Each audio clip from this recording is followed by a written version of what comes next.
ನಮ್ಮ YouTube channel ಪ್ರೇಕ್ಷಕರಿಗೆ ಆತ್ಮೀಯ ಸ್ವಾಗತ. ಸ್ನೇಹಿತರೆ, ಇವತ್ತಿನ ಈ ಒಂದು ವಿಡಿಯೋದಲ್ಲಿ ನಾನು ಮೆಂಟಲ್ ಎಬಿಲಿಟಿಯ ಒಂದು ತರಗತಿಯನ್ನು ಪ್ರಾರಂಭ ಮಾಡ್ತಾ ಇದ್ದೀನಿ. ಸ್ನೇಹಿತರೆ, ನಿಮ್ಮ ತಿಳಿದ ಹಾಗೆ ಇವತ್ತಿನ ಸ್ಪರ್ಧಾ ಜಗತ್ತಿನಲ್ಲಿ ಪ್ರತಿಯೊಂದು ಹುದ್ದೆಗಳನ್ನು ನಾವು ಪಡ್ಕೋಬೇಕಾದ್ರೆ ಸ್ಪರ್ಧಾತ್ಮಕ ಪರೀಕ್ಷೆಗಳನ್ನು ಫೇಸ್ ಮಾಡಬೇಕಾಗ್ತದೆ. ಆ ಸ್ಪರ್ಧಾತ್ಮಕ ಪರೀಕ್ಷೆಗಳಿಗೆ ಹೋದಂಥ ಸಂದರ್ಭದಲ್ಲಿ ನಮಗೆ ಹಲವಾರು ರೀತಿಯಾದಂತಹ ಪ್ರಶ್ನೆಗಳನ್ನು ಕೇಳಿರ್ತಾರೆ. ಆ ಕೇಳಿರುವಂತಹ ಪ್ರಶ್ನೆಗಳಲ್ಲಿ ಮೆಂಟಲ್ ಎಬಿಲಿಟಿಗೆ ಸಂಬಂಧಪಟ್ಟಂತಹ ಹಲವಾರು ಪ್ರಶ್ನೆಗಳನ್ನು ಕೇಳಿರ್ತಾರೆ.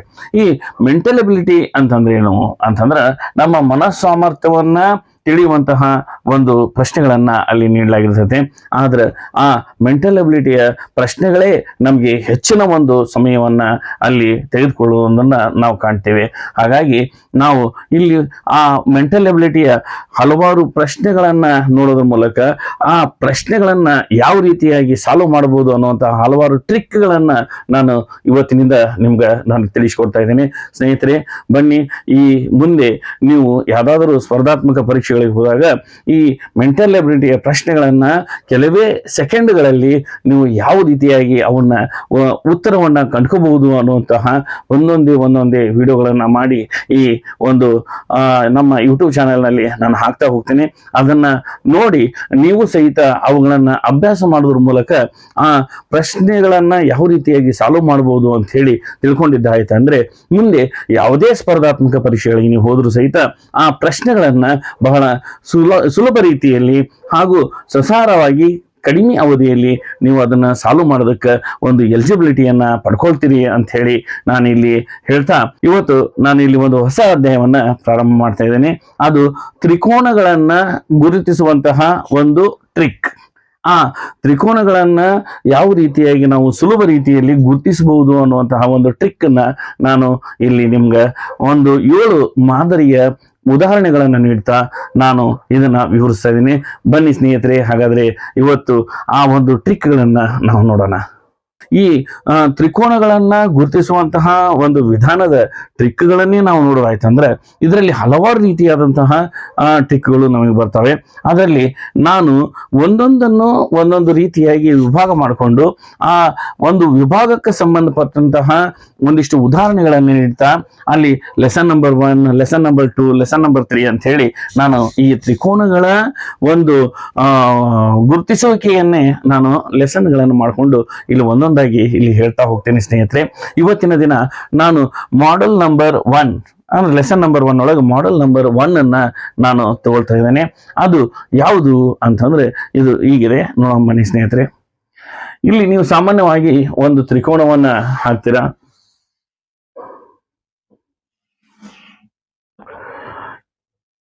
ಈ ತ್ರಿಕೋನವನ್ನ ನೋಡಿದಾಗ ಸಹಜವಾಗಿ ಇದರಲ್ಲಿ ಎಷ್ಟು ತ್ರಿಕೋನಗಳಾದವು ಅಂದ್ರೆ 1 ಅಂತ ಹೇಳಿ ನಾವು ಸಲೀಸಾಗಿ ಗೊತ್ತಿಡ್ತೀವಿ. ಒಂದ್ ವೇಳೆ ಇದೇ ತ್ರಿಕೋನದ ಮಧ್ಯಭಾಗದಲ್ಲಿ ಇನ್ನೂ ಒಂದು ಲೈನ್ ಬಂತು ಅಂತಂದ್ರೆ ಅವಾಗ ಎಷ್ಟು ತ್ರಿಕೋನಗಳದಾವು ಅಂತ ಹೇಳಿ ಗುರುತಿಸೋದಕ್ಕೆ ಸ್ವಲ್ಪ ಸಮಯ ತಗೊಳ್ತೈತೆ. ಈಗ ನೋಡಿ, ಇಲ್ಲಿ ನಡುವೆ ಒಂದು ಗಿರಿ ಬಂತು. ಈಗ ಇದನ್ನ ನಾವು ಗುರುತಿಡಿಬೇಕಾದ್ರೆ ನಾವು ಅದನ್ನ ಎಣಿಸ್ಕೋತಾ ಕೂಡ್ಬೇಕಾಗ್ತದೆ. ಇಲ್ಲಿ ನೀವು ನೋಡ್ಬೋದು, ಇದು 1, ಇದು 2, ಇದು 3. ಹೀಗೆ ನೀವು ಇದನ್ನ ಒಂದೊಂದಾಗಿ ಎನಿಸ್ಕೊಳ್ತಾ ಕೂತಂತ ಸಂದರ್ಭದಲ್ಲಿ ನಿಮ್ಗೆ ಸಮಯ ಹರಣ ಆಗ್ತವೆ. ಆ ಕಾರಣದಿಂದ ಇದಕ್ಕೊಂದು ಸುಲಭವಾದಂತಹ ಟ್ರಿಕ್ ಅನ್ನು ನಾನು ನಿಮ್ಗೆ ಹೇಳ್ಕೊಡ್ತಾ ಇದ್ದೀನಿ. ಸ್ನೇಹಿತರೆ, ಏನಿಲ್ಲ, ನೀವು ಇಲ್ಲಿ ಕೇವಲ ಈ ಒಂದು ಬೇಸ್ ಲೈನ್ ಅನ್ನ ಮೊದಲು ನೋಡ್ಕೋಬೇಕಾಗ್ತದೆ. ಈಗ ಒಂದು ತ್ರಿಕೋನಕ್ಕೆ ಇಲ್ಲಿ ನೀಡಿರುವಂತಹ ಎಲ್ಲಾ ತ್ರಿಕೋನಗಳ ಮಧ್ಯೆ ಎಷ್ಟು ಬೇಸ್ ಲೈನ್ ಐತೆ ಅನ್ನೋದನ್ನ ನಾವು ಗಮನವಿಟ್ಟು ಫಸ್ಟಿಗೆ ನೋಡ್ಕೋಬೇಕು. ಇಲ್ಲಿ ಬೇಸ್ ಲೈನ್ ಅಂದ್ರೆ ತಳದ ಒಂದು ಸಾಲು ಇಲ್ಲಿ ಇರುವಂತದನ್ನ ನೀವು ಕಾಣ್ತೀರಾ. ಇದು ಒಂದು ಲೈನ್ ಐತಿ. ಈ ಒಂದು ಲೈನು ಎಷ್ಟು ಭಾಗದಲ್ಲಿ ವಿಭಾಗ ಆಗಿದೆ ಅನ್ನೋದನ್ನ ನಾವು ನೋಡ್ಕೋಬೇಕು. ಇದು 1, ಇದು 2. ಇಲ್ಲಿ ನಾವೇನ್ ಮಾಡ್ಬೇಕು, 1, 2 ಹಾಕ್ಬೇಕು. ಈಗ ಈ ವಿಭಾಗಗಳನ್ನು ನೋಡ್ಕೊಂಡ್ವಿ. ಇಲ್ಲಿ ಮೇಲೆ ಇದು 1ನೇದಕ್ಕೆ 1 ಅಂತ ಹಾಕಿದ್ವಿ, ಇದು 2ನೇದಕ್ಕೆ 2 ಅಂತ ಹಾಕಿದ್ವಿ. ಹಾಗಾದ್ರೆ ಈ ಒಂದನ್ನ ಈಗ ನಾವು ಈ ಒಂದು ತ್ರಿಕೋನಗಳು ಎಷ್ಟದಾವ ಅಂತ ಹೇಳಿ ಗುರುತಿಸ್ಬೇಕಾದ್ರೆ ಇಲ್ಲಿ ಏನು ನಾವು ನಂಬರ್ಗಳನ್ನ ವಿಭಾಗಗಳಿಗೆ ನಂಬರ್ಗಳನ್ನ ಹಾಕೊಳ್ತೇವೋ ಆ ನಂಬರ್ಗಳನ್ನ ನಾವು ಹಾಕೋಬೇಕು. 1 + 2 ಈಕ್ವಲ್ ಟು 3. ಇಲ್ಲಿ ನೋಡಿ 1 ಪ್ಲಸ್ 2 ಈಕ್ವಲ್ ಟು 3 ಅಂದ್ರೆ ಇಲ್ಲಿ ಎಷ್ಟು ಆ ತ್ರಿಕೋನಗಳಾದವಪ್ಪ ಅಂದ್ರೆ 3 ತ್ರಿಕೋನಗಳು ಇದರಲ್ಲಿದಾವ ಅಂತ ಹೇಳಿ ನಾವು ಸಲೀಸಾಗಿ ಆ ಒಂದು ಉತ್ತರವನ್ನ ಗುರುತಿಸಬಹುದು. ಸ್ನೇಹಿತರೆ, ಇದು ಮೊದಲನೇ ಒಂದು ಪ್ರಶ್ನೆ. ಈಗ ಎರಡನೇ ಪ್ರಶ್ನೆಯನ್ನ ನಾನು ಪ್ರಾರಂಭ ಮಾಡ್ತೇನೆ. ಬನ್ನಿ ಸ್ನೇಹಿತರೆ, ನೋಡೋಣ ಅದು ಯಾವ ರೀತಿ ಎಲ್ಲಿರ್ತದೆ ಅಂತೇಳಿ. ಸ್ನೇಹಿತರೆ, ಈಗ ತ್ರಿಕೋನಗಳನ್ನ ಗುರುತಿಸುವಂತಹ ಒಂದು ಎರಡನೇ ಪ್ರಶ್ನೆಯನ್ನ ನಾನು ಇಲ್ಲಿ ನಿಮ್ಮ ಮುಂದೆ ಹೇಳ್ತಾ ಇದ್ದೇನೆ. ಅದು ಯಾವ ರೀತಿಯಾಗಿದೆ ಅಂತ ಅನ್ನೋದನ್ನ ನೋಡೋಣ ಬನ್ನಿ ಸ್ನೇಹಿತರೆ.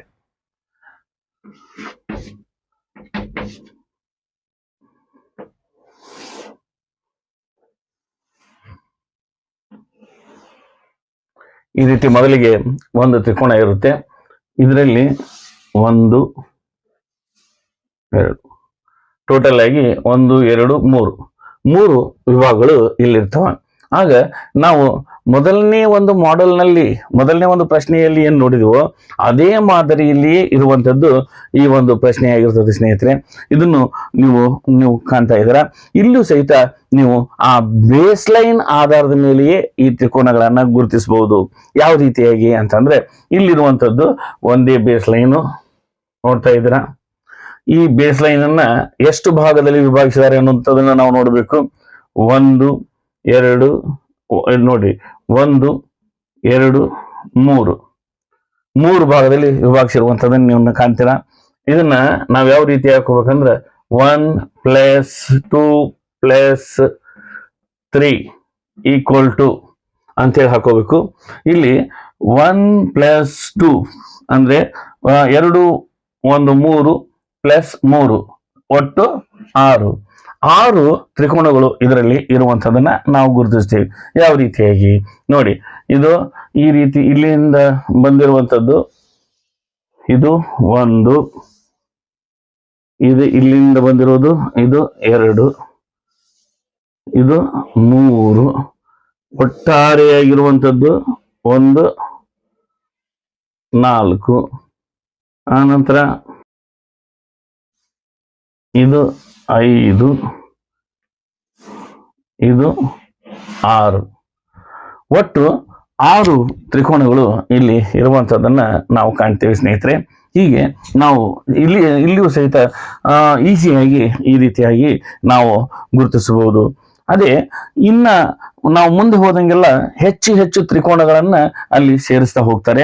ಆ ಒಂದು ಸಂದರ್ಭದಲ್ಲಿ ನಾವು ಗುರ್ತು ಹಿಡಿಯುವಂಥದ್ದು ಬಹಳ ಸಮಯವನ್ನ ತಗೊಳ್ಳುವಂತ ಕೆಲಸ ಆಗಿರ್ತೈತಿ.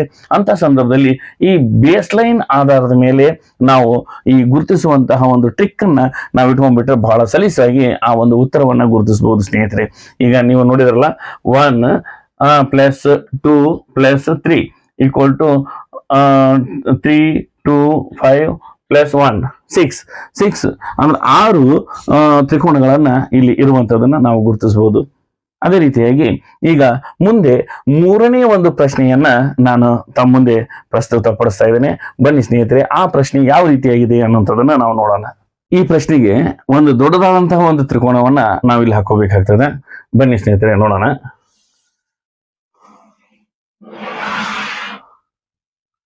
ಇಷ್ಟು ದೊಡ್ಡ ಹಾಕೊಳ್ಬೇಕು. ಈಗ ಇದನ್ನ 1 2 3 4 5 6 7 8 9 ಇಲ್ಲಿ ಒಟ್ಟು 9 ಭಾಗಗಳಾಗಿ ಈ ಒಂದು ಬೇಸ್ ಲೈನ್ ನ ವಿಭಾಗ ಮಾಡಿರುವಂತದನ್ನ ನಾವು ಕಾಣ್ತೀವಿ.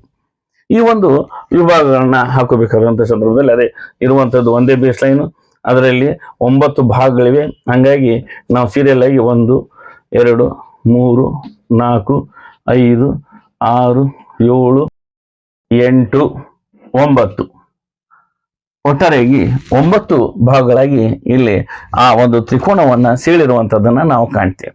ಹಂಗಂದ್ರೆ ಇದರಲ್ಲಿ ಎಷ್ಟು ತ್ರಿಕೋನಗಳು ಅದಾವು ಅಂತೇಳಿ ನೋಡಿ ಸ್ನೇಹಿತರೆ. ಈಗ ಈ 1 ಐತಂತಂದ್ರ ಇದು 1 ತ್ರಿಕೋನ ಇದ್ದಂಗೆ, ಈಗ ಇದು ಐತಂದ್ರ 2 ತ್ರಿಕೋನ ಇದ್ದಂಗೆ, ಇದು 3, ಇದು 4, ಇದು 5. ಹೀಗೆ ನಾವು ನೋಡ್ತಾ ಬಂದಾಗ ಸಹಜವಾಗಿ ಈ ತ್ರಿಕೋನದಲ್ಲಿ ಎಷ್ಟು ಭಾಗಗಳಿದಾವೆ 9 ಭಾಗಗಳದಾವ ಅಂತ ಹೇಳಿ ನಾವು ಹೇಳ್ತೀವಿ, ಅಥವಾ 9 ತ್ರಿಕೋನಗಳದಾವ ಅಂತ ಹೇಳಿ ನಾವು ಸಹಜವಾಗಿ ಹೇಳ್ತೀವಿ. ಆದ್ರೆ ಇಲ್ಲಿ 9ಕ್ಕಿಂತಲೂ ಅಧಿಕವಾದಂತಹ ತ್ರಿಕೋನಗಳಿರುವಂತದ್ದನ್ನ ನಾವು ಕಾಣ್ತೀವಿ. ಆ ತ್ರಿಕೋನಗಳ ಸಂಖ್ಯೆಯನ್ನ ನಾವು ಗುರ್ತಿಡಬೇಕಾದ್ರೆ ಈ ರೀತಿಯಾಗಿ ನಾವು ಗಿರಿಯನ್ನು ಹಾಕುವಂತ ಕುಂತ್ರೆ ಅಲ್ಲಿ 1 ತಾಸಾದ್ರೂ ಈ ಒಂದು ಪ್ರಶ್ನೆಯನ್ನ ಸಾಲ್ವ್ ಮಾಡೋದ್ರೊಳಗನ ನಮ್ಮ ಸಮಯ ಹೋಗ್ಬಿಡ್ತದೆ. ಯಾಕಂದ್ರೆ ಕೊಟ್ಟಿರುವಂತಹ 50 ಪ್ರಶ್ನೆಗಳಿಗೆ ನಾವು ಅಲ್ಲಿ ಕೇವಲ ಅರ್ಧ ಗಂಟೆಯಲ್ಲಿ 50 ಪ್ರಶ್ನೆಗಳಿಗೆ ನಾವು ಉತ್ತರವನ್ನ ಮಾಡಬೇಕಾದಂತ ಪ್ರಸಂಗಗಳಿರ್ತಾವ ಸೆಟ್ ಎಕ್ಸಾಮ್ ಅಲ್ಲಿ, ನೆಟ್ ಎಕ್ಸಾಮ್ ನಲ್ಲಿ. ಅಂತ ಒಂದು ಸಂದರ್ಭದಲ್ಲಿ ಇಂತಹ ಒಂದು ಪ್ರಶ್ನೆಗೆ ನಾವು ಅರ್ಧ ತಾಸು ತಗೊಂಡ್ಬಿಟ್ರೆ ಇನ್ನು ಮುಂದಿನ ಒಂದು ಪ್ರಶ್ನೆಗಳನ್ನ ಅಲ್ಲಿ ಎಲ್ಲವನ್ನೂ ಸಹಿತ ಹಾಗೆ ಬಿಡಬೇಕಾದಂತ ಸಂದರ್ಭ ಬರ್ತದೆ. ಆ ಕಾರಣದಿಂದ ನಾವು ಆ ಒಂದು ಸಂಖ್ಯೆಯನ್ನ ಈ ಬೇಸ್ಲೈನ್ ಆಧಾರದ ಮೇಲೆ, ಆ ಬೇಸ್ಲೈನ್ ವಿಭಾಗದ ಒಂದು ಆಧಾರದ ಮೇಲೆ ನಾವು ಸಂಖ್ಯೆಗಳನ್ನ ಹಾಕೊಂಡು ಇಲ್ಲಿ ಆ ಒಂದು ಉತ್ತರವನ್ನ ನಾವು ಕಂಡ್ಕೋಬಹುದು ಸ್ನೇಹಿತರೆ. ಅದು ಯಾವ್ದು ರೀತಿಯಾಗಿ ಅಂತಂದ್ರೆ ಇಲ್ಲಿ ಇವೆಲ್ಲವನ್ನು ಸಹಿತ ನಾವು ಪ್ಲಸ್ ಅಂತೇಳಿ ತಿಳ್ಕೊಳ್ರಿ. ಇಲ್ಲಿ 1 2 3 4 5 6 7 8 9 ಅಂತಂದ್ರ ಈಗ ನೋಡಿ 9 8 ಅಂದ್ರೆ 17 17 18 19 20 20 24 24 1 6 30 35 39 39 40 42 43 44 45 ಅಂದ್ರೆ ಒಟ್ಟಾರೆಯಾಗಿ ಇದರಲ್ಲಿ 9 ಭಾಗಗಳ ಒಂದು ತ್ರಿಕೋನ ಏನಾದ್ರೂ ನಿಮ್ಮ ಮುಂದೆ ಬಂತು ಅಂತಂದ್ರೆ ಅದರಲ್ಲಿ ಒಟ್ಟು ಎಷ್ಟು ತ್ರಿಕೋನಗಳಿರ್ತಾವ ಅಂತಂದ್ರೆ 45 ತ್ರಿಕೋನಗಳು ಅಲ್ಲಿ ಇರ್ತಾವ ಅನ್ನೋದನ್ನ ನಾವು ಇಲ್ಲಿ ಮೊದಲಿಗೆ ತಿಳ್ಕೊಬೇಕು. ಅಂದ್ರೆ ಇದು ನಮ್ಗೆ ಬಹಳ ಈಸಿ ಆಗ್ತದೆ. ಇಲ್ಲಿ 9 ಬಂದು ಇಲ್ಲ ಅದನ್ನ ನಾವು ಈ ರೀತಿಯಾಗಿ ಕೌಂಟ್ ಮಾಡ್ಕೊಂತ ಹೋಗ್ಬೇಕು. 9 10 17 18 19 20 24 6 30 ಈ ರೀತಿಯಾಗಿ ನಾವು ಕೌಂಟ್ ಮಾಡ್ಕೊಂತ ಬಂದಾಗ 45 ತ್ರಿಕೋನಗಳು ಈ ಒಂದು ತ್ರಿಕೋನದಲ್ಲಿ ಇರುವಂತದ್ದು ನಮ್ಗೆ ಕಂಡು ಬರ್ತೈತಿ. ಈಗ ಪ್ರಶ್ನೆ 4ನ್ನ ನಾವು ನೋಡೋಣ ಬನ್ನಿ ಸ್ನೇಹಿತರೆ. ಆ 4ರಲ್ಲಿ ಸ್ವಲ್ಪ ಇದಕ್ಕಿಂತ ವಿಭಿನ್ನವಾದಂತಹ ಒಂದು ಮಾದರಿಯನ್ನ ನೀಡಲಾಗಿದೆ. ಆ ಒಂದು ಮಾದರಿ ಯಾವ ರೀತಿಯಾಗೈತೆ ಅನ್ನೋದನ್ನ ನಾನು ಇಲ್ಲಿ ಮುಂದೆ ಪ್ರಸ್ತುತಪಡಿಸ್ತೇನೆ. ಅದನ್ನು ಆ ಒಂದು ಟ್ರಿಕ್ನು ಸಹಿತ ನೀವು ಕಲ್ಕೊಳ್ರಿ ಅಂತೇಳಿ ನಾನಿಲ್ಲಿ ಹೇಳ್ತಾ ಇದ್ದೇನೆ. ಸ್ನೇಹಿತರೆ, ಈಗ ಪ್ರಶ್ನೆ 4ನ್ನ ನಾವು ನೋಡ್ತಾ ಇದ್ದೇವೆ. ಬನ್ನಿ ಸ್ನೇಹಿತರೆ, ಆ ಒಂದು ಮಾದರಿ ಯಾವ ರೀತಿಯಾಗಿದೆ ಅನ್ನೋಂಥದ್ದನ್ನ ನಾನಿಲ್ಲಿ ನಿಮ್ಗೆ ಹೇಳ್ಕೊಡ್ತಾ ಇದ್ದೇನೆ.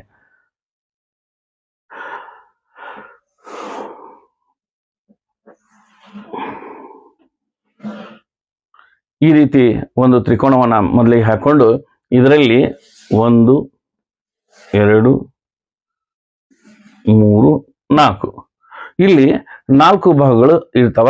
ಈ ರೀತಿಯಾದಂಥ ಒಂದು ತ್ರಿಕೋನ ಇದ್ರೆ ನಮ್ಗೆ ಬಹಳ ಸುಲಭವಾಗಿ ಆ ಒಂದು ಎಷ್ಟು ತ್ರಿಕೋನಗಳದಾವ ಅಂತ ಹೇಳಿ ನಾವು ಕಂಡುಹಿಡಬಹುದು. ಯಾಕಂದ್ರೆ 1ನೇ ಮಾಡಲು ಮತ್ತು 2ನೇ ಮಾಡಲ್ಗಳು ಇದೇ ರೀತಿಯಾಗಿ ಇದ್ದಂಥದ್ದನ್ನ ನಾವು ಕಾಣ್ತೀವಿ. ಅಂದ್ರೆ 1ನೇ ಪ್ರಶ್ನೆ ಮತ್ತು 2ನೇ ಪ್ರಶ್ನೆಗಳು ಈ ರೀತಿಯಲ್ಲಿರುವಂಥದ್ದನ್ನ ನಾವು ಕಾಣ್ತೀವಿ.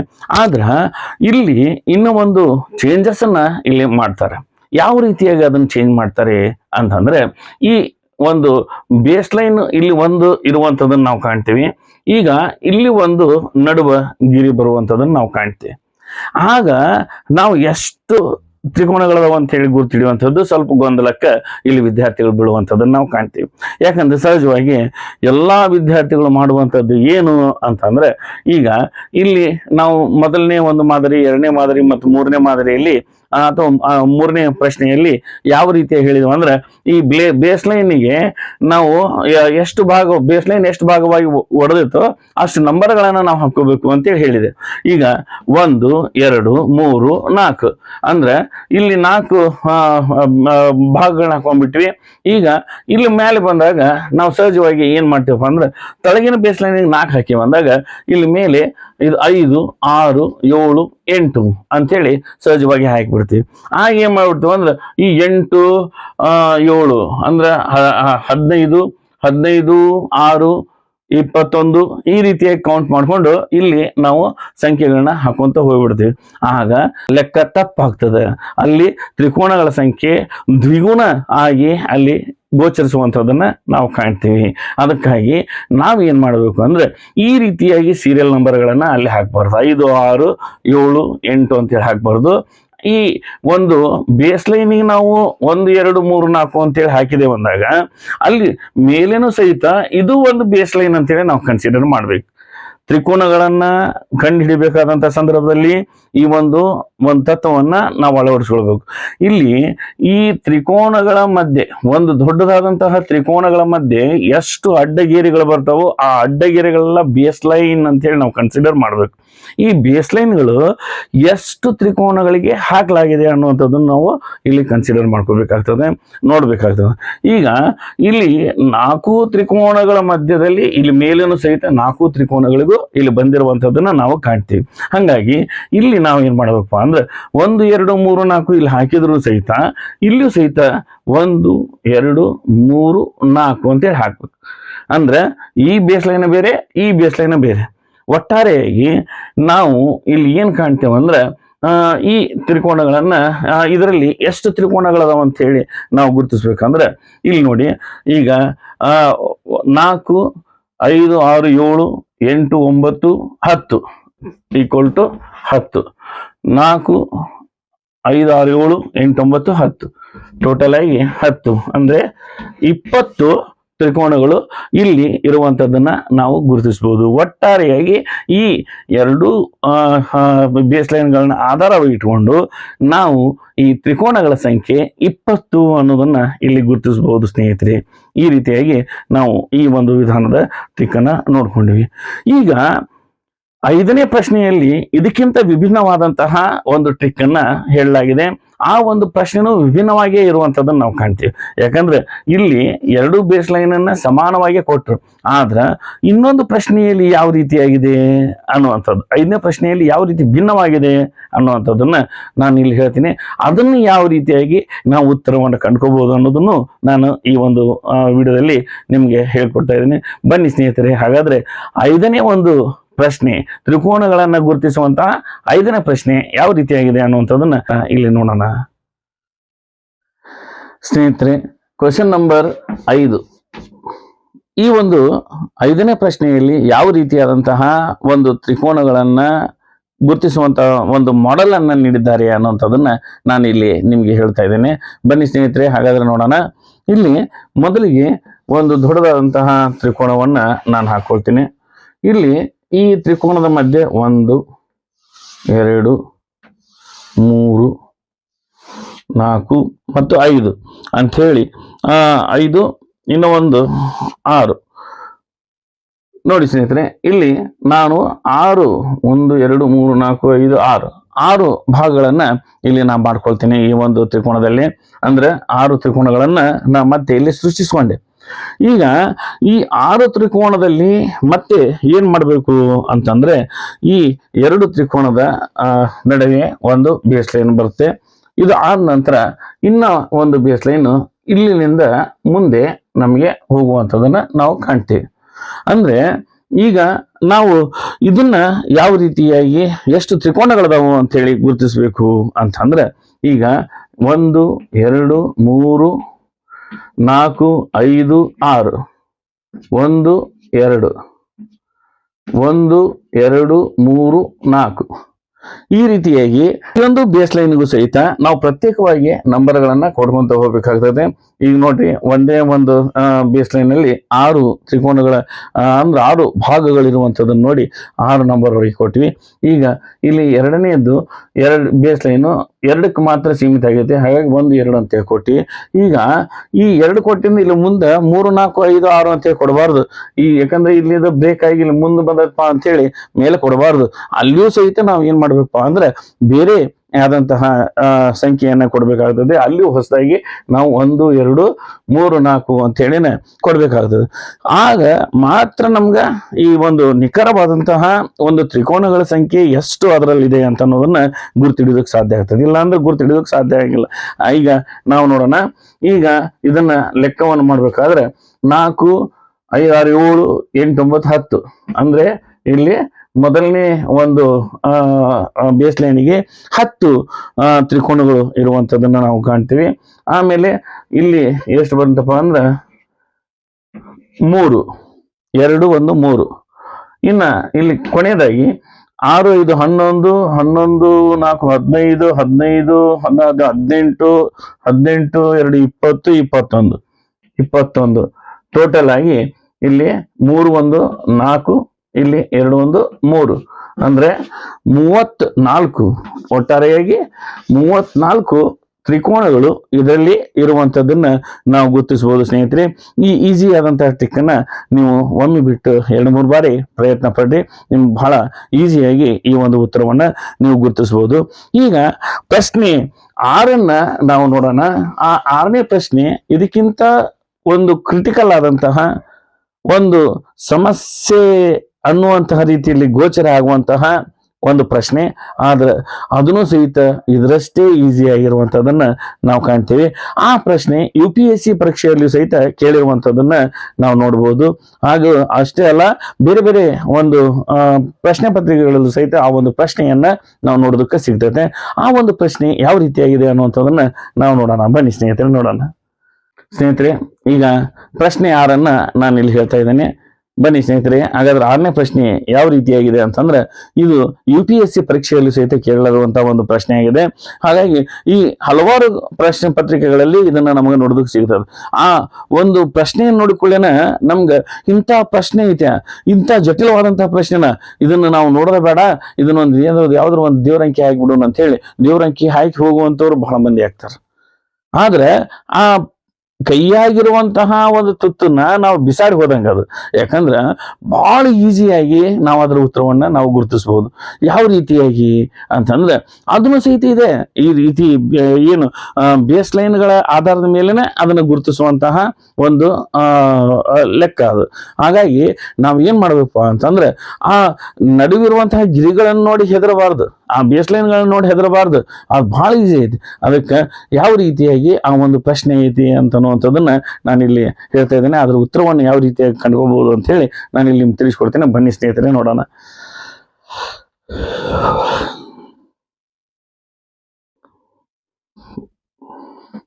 ಮೊದಲಿಗೆ ಒಂದು ತ್ರಿಕೋಣ, ಇದರಲ್ಲಿ 1 2 3 4 5. ಈಗ ಇಲ್ಲಿ 3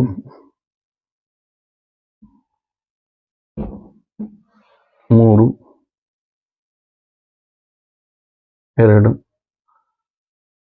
2 ಈ ರೀತಿಯಾಗಿ ಇಲ್ಲಿ ವಿಭಾಗವನ್ನ ಮಾಡುವಂತಹ ಒಂದು ಚಿತ್ರವನ್ನ ಪರೀಕ್ಷೆಗೆ ಕೊಟ್ಟಿರ್ತಾರೆ. ಆಗ ಇದರಲ್ಲಿ ತ್ರಿಕೋನಗಳು ಎಷ್ಟಿದಾವು ಹೇಳಿ ಅಂತ ಹೇಳ್ತಾರೆ. ಆಗ ನಾವು ಇದನ್ನ ಚಿತ್ರ ನೋಡಿಕೊಳ್ಳೇನೆ ಏನು ಮರಿ ಇಷ್ಟೆಲ್ಲ ಗಜಿಬಿಜಿ ಐತಿದು ಹೆಂಗ ಅಂತ ಹೇಳಿ ಅನ್ಕೋಬಾರ್ದು. ಆಗ ನಾವಿಲ್ಲಿ 1 2 3 4 5 ಹಾಕೊಂಡ್ವಿ. ಅದೇ ರೀತಿಯಾಗಿ ಇಲ್ಲಿ 1 2 3 ಹಾಕೊಂಡ್ವಿ. ಇನ್ನ ಇಲ್ಲಿ ಮೇಲೆ ಬಂತು 1 2 3 ಹಾಕೊಂಡ್ವಿ. ಎಷ್ಟು ಈಜಿ. ಇನ್ನ ಇಲ್ಲಿ 1 2 ಹಾಕೊಂಡ್ವಿ. ಇಲ್ಲಿ ಇದು 1 2 ಇಷ್ಟು ಹಾಕೊಂಡ್ಬಿಟ್ರೆ ನಮ್ಗೆ ಅರ್ಧ ಒಂದು ಉತ್ತರವನ್ನ ನಾವು ಗುರುತಿಸಿದಂಗೆ ಆಗ್ತದೆ. ಇನ್ನು ನಂತರ ಇದನ್ನ ನಾವು ಕೌಂಟ್ ಮಾಡ್ಕೊಂತ ಬರ್ಬೇಕು. ಎಲ್ಲವನ್ನು ಬರೀ ಕೂಡಿಸು ಲೆಕ್ಕ ಅಂತೂ ಸಾಮಾನ್ಯವಾಗಿ ಎಲ್ಲರಿಗೂ ಬರ್ತಾವ. ಹಾಗಾಗಿ ಇಲ್ಲಿ ಇದನ್ನ ದೊಡ್ಡ ಕೂಡಿಸಿರುವಂತ ಸಂಖ್ಯೆನೂ ಅಲ್ಲ. ಭಾಳ ಅಂದ್ರೆ 2 1 ಎಷ್ಟು, 3 1 ಎಷ್ಟು, 5 1 ಎಷ್ಟು ಇಷ್ಟೇ ಇರ್ತದೆ. ಹಂಗಾಗಿ ಇದನ್ನು ಸಲೀಸಾಗಿ ಎಂಥ ಲೆಕ್ಕ ಬರುವುದಿಲ್ಲ ಅನ್ನೋಂಥವ್ರು ಸಹಿತ ಈಸಿಯಾಗಿ ಲೆಕ್ಕವನ್ನು ಮಾಡಬಹುದು. ಇಲ್ಲಿ 2 1 3, ಇಲ್ಲಿ 2 1 3, ಇಲ್ಲಿ 3 2 5 + 1 ಅಂದ್ರೆ 6, ಇಲ್ಲಿ 3 2 1 6. ಇನ್ನ ಇಲ್ಲಿ ಬಂದ್ರೆ 5 4 9 10 12 12 + 2 14, ಇದು ಒಂದು 15. ಈಗ ಇವನ್ನೆಲ್ಲವನ್ನು ನಾವು ಕೂಡಿಸ್ಬೇಕಾಗ್ತದೆ. 15 6 21 27 27 + 3 28 30 31 33. ಒಟ್ಟು ಆನ್ಸರ್ 33 ಅನ್ನೋದು ಇಲ್ಲಿ ನಮಗೆ ಬರ್ತದೆ. ಅಂದ್ರೆ ಇದರಲ್ಲಿ ಒಟ್ಟಾರೆಯಾಗಿ ತ್ರಿಭುಜಗಳ ಸಂಖ್ಯೆ 33 ಇರುವಂತದನ್ನ ನಾವು ಗುರುತಿಸಬಹುದು. ಏಳನೇ ಒಂದು ಪ್ರಶ್ನೆ, ಇದು ಈ 6 ಮಾದರಿಗಳಿಗಿಂತ ಭಿನ್ನವಾಗಿರುವಂತಹ ಒಂದು ಮಾದರಿ ಆಗ್ತದೆ. ಅದನ್ನ ನಾವು ಕೇವಲ ಬೇಸ್ಲೈನ್ಗಳ ಮೇಲೆ ಅದನ್ನ ಉತ್ತರವನ್ನ ಗುರುತಿಸೋಕೆ ಸಾಧ್ಯ ಇಲ್ಲ. ಹಾಗಾಗಿ ಅಲ್ಲಿ ನಾವು ಏನು ಕೃತಕವಾಗಿಯೂ ಸಹಿತ ನಾವು ಲೆಕ್ಕವನ್ನ ಮಾಡಬೇಕಾದಂತಹ ಅಲ್ಲಿ ಪ್ರಸಂಗ ಇರುವಂಥದ್ದನ್ನು ನಾವು ಕಾಣ್ತೀವಿ. ಹಾಗಾಗಿ ಅದನ್ನು ಯಾವ ರೀತಿಯಾಗಿ ನಾವು ಮಾಡೋದು ಅನ್ನೋದನ್ನ ನಾ ಈ ಒಂದು ವಿಡಿಯೋದಲ್ಲಿ ತಿಳಿಸ್ಕೊಡ್ತೇನೆ. ಬನ್ನಿ ಸ್ನೇಹಿತರೆ, ಹಾಗಾದ್ರೆ 7ನೇ ಒಂದು ಪ್ರಶ್ನೆಯನ್ನ ನಾವು ನೋಡೋಣ. ಬನ್ನಿ ಸ್ನೇಹಿತರೆ, ಈಗ 7ನೇ ಪ್ರಶ್ನೆಯನ್ನು ನಾವು ನೋಡೋಣ. ಸ್ನೇಹಿತರೆ, ಇದರಲ್ಲಿ ನಾ ಹೇಳಿದ ಹಾಗೆ ಈಗ ಇದರ ಒಂದು ವಿಭಿನ್ನವಾದಂತಹ ಒಂದು ಪ್ರಶ್ನೆ ಅಂತ ಹೇಳ್ಬೋದು. ಯಾವ ರೀತಿಯಾಗಿ ಅಂತಂದ್ರೆ, ಒಂದು ತ್ರಿಕೋನವನ್ನ ಇಷ್ಟೊತ್ತನ ನಾವೇನ್ ಮಾಡಿದ್ವಿ, ಹಿಂಗ ಮೇಲ್ಭಾಗದಲ್ಲಿರುವಂತಹ ಒಂದು ತ್ರಿಕೋನವನ್ನು ಮಾತ್ರ ನೋಡಿದ್ವಿ, ಅದರಲ್ಲಿ ವಿಭಾಗ ಆಗಿರುವಂತದನ್ನ ನಾವು ನೋಡಿದ್ವಿ. ಈಗ ಈ ತ್ರಿಕೋನ ಯಾವ ರೀತಿಯಾಗಿದೋ ಮಿರರ್ ಟೈಪ್ ಇನ್ನೂ ಒಂದು ತ್ರಿಕೋನ ಇಲ್ಲಿ ಬರ್ತದೆ. ಮ್ಯಾಲೆ ಯಾವ ರೀತಿಯಾಗಿ ತ್ರಿಕೋನ ಇರುತ್ತೋ ತಳಗುನು ಅದೇ ರೀತಿಯಾದಂತ ಒಂದು ತ್ರಿಕೋನ ಬರ್ತದೆ. ಆದ್ರೆ ಈ ತ್ರಿಕೋನದ ಮಧ್ಯೆ ಮತ್ತೆ ಇನ್ನೊಂದು ತ್ರಿಕೋನ ಬರ್ತದೆ, ಇನ್ನೊಂದು ಲೈನ್ ಬರ್ತದೆ. ಆಗ ಇದನ್ನ ನಾವು ಗುರುತಿಸ್ಬೇಕಾದ್ರೆ ನಮಗಿರೋದು ಇದು ಒಂದು ಬೇಸ್ ಲೈನ್. ಈ ಒಂದು ಬೇಸ್ ಲೈನ್ ಈ ಎರಡೂ ತ್ರಿಕೋನಗಳಿಗೂ ಸಂಬಂಧಪಟ್ಟಿರುವಂತ ಒಂದು ಬೇಸ್ ಲೈನ್ ಆಗಿರ್ತೈತೆ. ಹಂಗಂದ ತಕ್ಷಣ ನಾವಿಲ್ಲಿ ಬೇಸ್ ಲೈನ್ ಅಂದ್ರೆ 1, 2 ಅಷ್ಟೇ ಹಾಕೊಂಡು ಬಿಡಕ್ ಬರಲ್ಲ. ಯಾಕಂದ್ರೆ ಒಂದೇ ಲೈನ್ ಐತಂದ್ರೆ 1, 2 ಅಂತ ತಕೊಳಕ್ ಬರಲ್ಲ. ಯಾಕಂದ್ರೆ ಕೆಳಭಾಗಕ್ಕೂ ಇದು ಸೀಮಿತ ಆಗಿರೋದ್ರಿಂದ ಇಲ್ಲಿಯೂ ಸಹಿತ 1, 2 ಅಂತೇಳಿ ನಾವು ಹಾಕೋಬೇಕಾಗ್ತದೆ.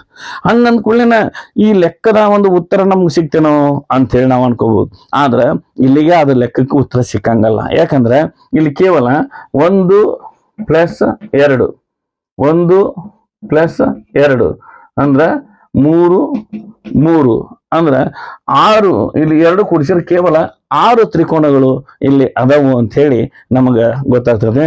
ಬಹಳ ಮಂದಿಗೆ ಇದು ಸಹಜವಾಗಿ ಇದನ್ನ ನೋಡಿದ ತಕ್ಷಣ ಏನ್ ಅನಿಸ್ತದಪ್ಪ ಅಂದ್ರೆ ಸರಿ ಉತ್ತರ ಅಂತೇಳಿ ಅನಿಸ್ತದ. ಆದ್ರ ಆ ಉತ್ತರ ತಪ್ಪು. ಯಾಕಂತಂದ್ರೆ ಈಗ ನಮಗ ಇಲ್ಲಿ ನಾವು ನೋಡ್ಬೋದು, ಇದು 1, ಇದು 2, ಇದು 3, ಇದು 4, ಆಮೇಲೆ ಇದೆಲ್ಲ ಕೂಡಿ 1, ಇದೆಲ್ಲ ಕೂಡಿ 1 ಅಂದ್ರೆ 6 ಅಂತೇಳಿ ನಮ್ಗೆ ಅನಿಸ್ತದೆ. ಯಾಕಂತಂದ್ರೆ ಅದಕ್ಕಿಂತ ಮೊದಲು ನಾವು ಇನ್ನೂ ಒಂದು ನೋಡಿದ್ವಿ ಕ್ವಶನ್, 1ನೇ ಪ್ರಶ್ನೆ. ಈಗ ಸಹಜವಾಗಿ ಇದನ್ನ ನೋಡಿದಾಗ ನಮ್ಗೆ ಏನಾಗ್ತದಪ್ಪ ಅಂದ್ರೆ 1, 2 = 3 ಅಂದ್ರೆ ಇವು 3 ಬಂದಾಗ ಇಲ್ಲಿಯೂ ಸಹಿತ 1, 2 ಅಂದ್ರೆ ಇದು 3, ಇದ್ರ ಉಲ್ಟಾ ಇದು 1, 2 ಅಂತಂದ್ರೆ ಇದು 3, ಟೋಟಲ್ 6 ಅಂತೇಳಿ ನಮ್ಗೆ ಅನಿಸ್ತದ.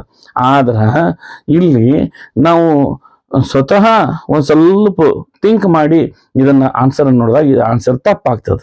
ಯಾಕಂತಂದ್ರೆ ಇದರಲ್ಲಿ ಈ ಪೋರ್ಷನ್ ಅಲ್ಲಿ ಇನ್ನೂ ಒಂದು ತ್ರಿಕೋನ ಬರುವಂತದನ್ನ ನಾವು ಕಾಣ್ತೀವಿ. ನೋಡ್ರಿ, ಇಲ್ಲಿ ಇನ್ನೂ ಒಂದು ತ್ರಿಕೋನಗಳು, ಇಲ್ಲಿ 2 ತ್ರಿಕೋನಗಳು ಬರ್ತಾವೆ, ಇಲ್ಲೊಂದು. ಆಗ ಈ 6ಕ್ಕೆ +2 ಸೇರಿಸಿದ್ರೆ ಟೋಟಲ್ ಆಗಿ ಎಷ್ಟಾಗ್ತದೆ? 8. ಅಂದ್ರೆ ಇದರ ಸರಿಯಾದ ಉತ್ತರ 8 ಅನ್ನೋದನ್ನ ನಾವು ನೋಡ್ಕೋಬೇಕು. ಈಗ ಈ ರೀತಿಯಾದಂತಹ 7 ಪ್ರಶ್ನೆಗಳನ್ನ ಇವತ್ತು ನಿಮ್ಮ ಮುಂದೆ ನಾನು ಸಾಲ್ವ್ ಮಾಡ್ತಾ ಇದ್ದೀನಿ. ನಿಮ್ಗೆಲ್ಲ ಈ ಒಂದು ಮೆಂಟಲ್ ಎಬಿಲಿಟಿ ಕ್ಲಾಸ್ ಬಹಳ ಇಷ್ಟ ಆಯಿತು ಅಂತ ಹೇಳಿ ನಾನು ತಿಳ್ಕೊಂತಿದ್ದೀನಿ. ಒಂದ್ ವೇಳೆ ಈ ಒಂದು ನಮ್ಮ ಈ ವಿಡಿಯೋ ಲೈಕ್ ಆಗಿದ್ರೆ ಲೈಕ್ ಮಾಡಿ, ಹೆಚ್ಚು ಜನ ವಿದ್ಯಾರ್ಥಿಗಳಿಗೆ ತಲುಪುವ ಹಾಗೆ ಶೇರ್ ಮಾಡಿ, ಹಾಗೂ ಕಾಮೆಂಟ್ ಮಾಡೋದನ್ನಂತೂ ಮರೆಯಬೇಡಿ. ಯಾಕಂದ್ರೆ ನಿಮ್ಮ ಲೈಕ್ ಮತ್ತು ಕಾಮೆಂಟ್ಗಳ ನಮಗೆ ಒಂದು ಹುರಿದುಂಬಿಸುವಂತ ಕೆಲಸವನ್ನ ಮಾಡ್ತಾವ, ಹೆಚ್ಚು ಕೆಲಸವನ್ನು ಮಾಡೋದಕ್ಕೆ ಪ್ರೋತ್ಸಾಹವನ್ನು ನೀಡ್ತಾವ. ಅದ ಕಾರಣದಿಂದ ನೀವು ಈ ಒಂದು ನಮ್ಮ ಚಾನಲ್ನ ಇಲ್ಲಿವರೆಗೂ ಸಬ್ಸ್ಕ್ರೈಬ್ ಮಾಡ್ಕೊಳ್ದೆ ನೋಡ್ತಾ ಇದ್ರೆ ದಯವಿಟ್ಟು ಹಿಂದೆ ನಮ್ಮ ಚಾನಲ್ನ ಸಬ್ಸ್ಕ್ರೈಬ್ ಮಾಡ್ಕೊಳ್ಳಿ ಅಂತ ಹೇಳ್ತಾ ಇವತ್ತಿನ ಈ ಒಂದು ವಿಡಿಯೋನ ಇಲ್ಲಿಗೆ ಮುಗಿಸ್ತಾ ಇದ್ದೇನೆ. ಜೈ ಹಿಂದ್, ಜೈ ಕರ್ನಾಟಕ.